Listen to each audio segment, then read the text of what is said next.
Hi అండి. అందరికీ నమస్కారం. ఈరోజు మరొక మంచి వీడియోతో మళ్ళీ మీ ముందుకు వచ్చేసానండి. ఈరోజు మన వీడియోలో టమాటా రసాన్ని, దీన్నే టమాటా చారు అని కూడా అంటారండి. ఈ టమాటా రసాన్ని ఈజీగా, టేస్టీగా 5 మినిట్స్‌లో ఏ విధంగా తయారు చేసుకోవాలి అనేది ఈరోజు మన వీడియోలో చూసేయండి. ఇలా తయారైన ఈ టమాటా రసం చాలా టేస్టీగా ఉంటుంది. ఇదొచ్చేసి వేడి వేడి అన్నంలో వేసుకొని తిన్నా కూడా చాలా బాగుంటుంది. లేదా ఇడ్లీలో వేసుకుని తిన్నా బాగుంటుంది. ఉట్టిన తాగడం కూడా చాలా టేస్టీగా ఉంటుందండి. నోటికేమి తినాలనిపించినప్పుడు ఇలా చేసుకుని వడ్డించుకుని తినండి. చాలా బాగుంటుంది. మరి ఎంతో టేస్టీగా ఉండే ఈ టమాటా రసాన్ని ఏమేమి ఉపయోగించి తయారు చేసుకోవాలి అనేది ఈరోజు మన వీడియోలో అయితే చూసేద్దాము. ఇంకెందుకు ఆలస్యం, వీడియోలోకి వెళ్ళిపోదాము. వచ్చేయండి. ఇప్పుడు ఒక ప్లేట్ తీసుకుని 2 మీడియం సైజ్ ఉల్లిపాయలని ఇలాగా సన్నని లేసుల్లాగా కట్ చేసుకోవాలి. 4 పచ్చిమిర్చిని పొడుగ్గా కట్ చేసుకుని మధ్యలోకి కట్ చేసుకోవాలి. నిమ్మకాయలోని పావు వంతు చింతపండు, ఒక 4 బాగా మగ్గిన టమాటాలని చిన్న ముక్కల కింద కట్ చేసుకుని ఇలాగ ఒక కప్పు టమాటా ముక్కల్ని తీసుకోవాలి. మరొక ప్లేట్లోకి 2 ఫ్రెష్ రొమ్మల కరివేపాకుని, అలాగే పోపు దినుసులకి ఆవాలు, జీలకర్ర ఒక్కొక్క స్పూను తీసుకుని రెడీ చేసి పెట్టుకోవాలి.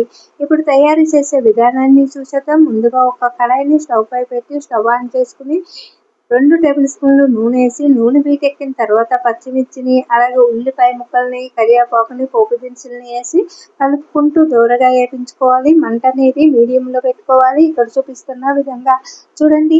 ఇలాగ సన్నని లేసుల కింద కట్ చేసుకున్న ఈ ఉల్లిపాయ ముక్కల్ని నూనెలో ఇలాగా ఫ్రై చేసుకోవాలి. అలాగే నూనె తేలిందంటే మనకి ఈ ఉల్లిపాయ ముక్కలు ఫ్రై అయిపోయిందన్న చూసినగా నూనె అయితే ఇలా పైకి కనిపిస్తుంది కదా. ఇప్పుడు మనకి దీంట్లోకి బాగా మగ్గిన టమాటా ముక్కలను కూడా వేసుకుంటే చాలా బాగుంటుందండి. ఇలా టమాటా ముక్కలు చూసారా, ఉల్లిపాయలు వేసేటప్పటికి కలర్ఫుల్గా కనిపిస్తుంది కదా గిన్నె అంతా కూడా. ఇంకా మరి గిన్నెకే అందం వస్తుందండి. ఇలా బాగా మగ్గిన ఈ టమాటాలు చూసారా చాలా కలర్ఫుల్గా కనిపిస్తున్నాయి. ఇంకా ఇలా మగ్గిన టమాటాలు వేయడం వల్ల ఈ చారుకి టేస్ట్ బాగుంటుంది. అలాగే ఇలాగ కలుపుకున్న తర్వాత మూత పెట్టి కలుపుకుంటూ మళ్ళీ మూత తీసి ఇలా అంతా కూడా కలిసేటట్టు కలుపుకుంటూ మనము ఈ టమాటాలని మగ్గించుకోవాలి నూనెలోని ఉల్లిపాయ ముక్కలతో పాటు.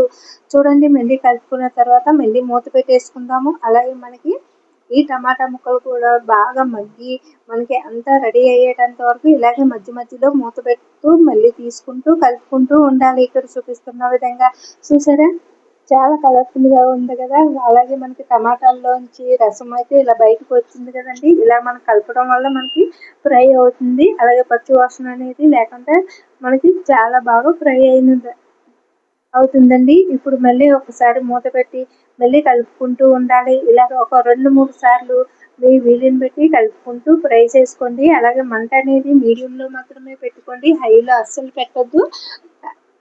చూడండి, ఇలా మీడియంలో పెట్టి మూత పెట్టుకుంటూ కూడా నెమ్మదిగా ఈ చారుని రెడీ చేసుకోవచ్చు. అలాగే దీన్ని చారని, అలాగే టమాటా చారని, లేదు టమాటా రసం అని కూడా పిలుస్తారు. మరి ఒక్కొక్కరు ఒక్కొక్క విధంగా చేస్తారు కదండి. మీరైతే ఏ విధంగా తయారు చేస్తారో అనేది కూడా కామెంట్ చేయండి. కామెంట్ బాక్స్లో మీ ఫీడ్బ్యాక్ని అందించండి. ఇలాగా టమాటా ముక్కలు కూడా బాగా మగ్గిన తర్వాత ఒక 1 స్పూను కారము, చిటికెడు పసుపు, 1/2 స్పూన్ సాల్ట్ వేసి అంతా బాగా కలిసేటట్టు కలుపుకుందాము. ఇక్కడ చూపిస్తున్న విధంగా ఇదంతా కూడా ఇప్పుడు మనం గట్టి తీసుకుని మళ్ళీ కూడా అంతా కూడా బాగా కలిసేటట్టు కలుపుకుంటూ ఈ సన్నని మంట మీదే మనకి ఇదంతా కూడా అవుతుంది. నెమ్మదిగా తయారు చేసుకుందాము. ఇది వచ్చేసి చూసారా టమాటా ముక్కలు కూడా కనిపిస్తున్నాయి కదా మీకు. టమాటా ముక్కలు కూడా బాగా మగ్గిపోయి మనకి ఈ రసానికి టేస్ట్ అనేది మరి కాస్త బాగుంటుంది అనమాట. ఈ రసంలో కలిసిపోతాయి ఈ టమాటా ముక్కలు అనేవి. ఇలాగ ఫ్రై చేసుకున్న తర్వాత మనము చూడండి, ఇక్కడ చూపిస్తున్న విధంగా మీకు ఎంత వాటర్ కావాలో అంత వాటర్ వేసుకోండి.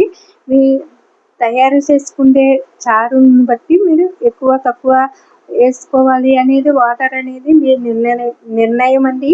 ఇప్పుడు ఇలాగా చూడండి, నేనైతే 3/4 వంతు వాటర్ వేసుకున్నాను కదా. మరిగిన తర్వాత సగం అవుతుంది అనమాట. ఇప్పుడు దీంట్లోకి రుచికి సరిపడా సాల్ట్, మరి కాస్త సరిపోకపోతే మరి దీంట్లోకి నేను ధనియాల పౌడర్ 1 స్పూన్ వేసుకున్నానండి. ఇక్కడ ఇప్పుడు మనకి దీన్ని మరిగించుకుందాము. ఇలా మరుగుతున్నప్పుడు ధనియాల పౌడర్ బదులుగా మీరు సాంబార్ పొడినైనా కూడా వేసుకోవచ్చు. ఈసారి ఇలా మధ్య మధ్యలో ఒకసారి కలుపుకుంటూ చారు అనేది ఈ టమాటా రసం అనేది దగ్గరికంట అయ్యేటంత వరకు మనము ఇలాగే మరిగించుకుందామండి. దగ్గరికి అయిన తర్వాత మనం కొత్తిమీర వేసి ఇప్పుడు మనకు ఇలా మరుగుతున్నప్పుడు కొద్దిగా కొత్తిమీర వేసుకోవాలి. అలాగే చూడండి ఇక్కడ చూపిస్తున్న విధంగా ఇలాగా కొత్తిమీర అనేది ఏ కూరలోకైనా సరే టేస్ట్ని పెంచుతుంది. అలాగే మన హెల్త్కి మంచిది. అలాగే చూడడానికి కలర్ఫుల్ గా కూడా కనిపిస్తుంది. చూడండి ఇప్పుడు వచ్చేసి మనం కొత్తిమీరని ఇలాగా పైన గార్నిష్ లాగా వేసుకున్నాం కదా. ఇప్పుడు మళ్ళీ కూడా మనం మంట అనేది పెట్టేటప్పటికి మళ్ళీ ఇదంతా కూడా చారు అనేది మరుగుతుంది కదండి. ఇప్పుడు నేనైతే స్టవ్ ఆపేసుకుని దీనిపైన కొత్తిమీరని మళ్ళీ కూడా ఇలాగే వేసుకుంటున్నానండి. అంతేనండి, చాలా ఈజీగా తయారు చేసుకుంటే ఇప్పుడు మనకి రసం రెడీ అయిపోయింది. ఈ వీడియో నచ్చితే లైక్ చేసి షేర్ చేసి మన ఛానల్ని సబ్స్క్రైబ్ చేసుకోండి.